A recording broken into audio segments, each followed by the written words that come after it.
organize your steps very carefully. Chunk them up. Here's an example of what we're talking about. Notice that we have this section here. I'll blow it up so you can see what we're talking about.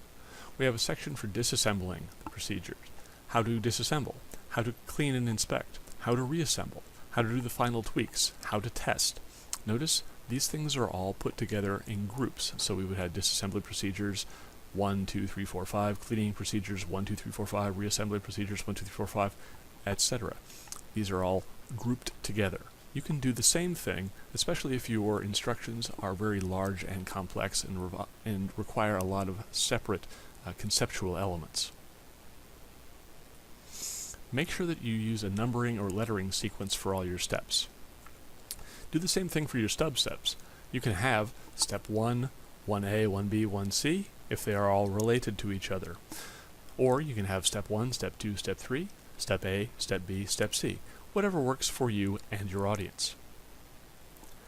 Make sure that you visually separate your steps, that is your actions, from tips, notes, and feedback statements. A tip is saying, hey reader, check this out, try doing it this way.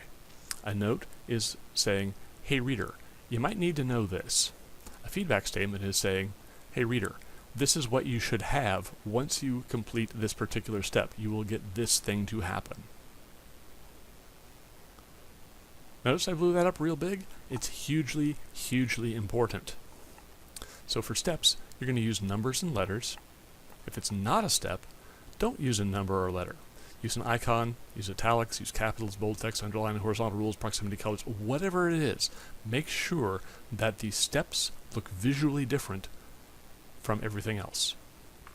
Here's an example of what we're talking about. So here's some instructions about how to operate an alarm system. Let's blow it up so you can see it a little bit better. Right there, we have our section. Right there, this is a subsection of the main section. Then we've got the instructions down below. Notice 1, 2, and then above it, a notice. Notice that the notice doesn't look anything like the steps. It is highly formatted, so it is separate.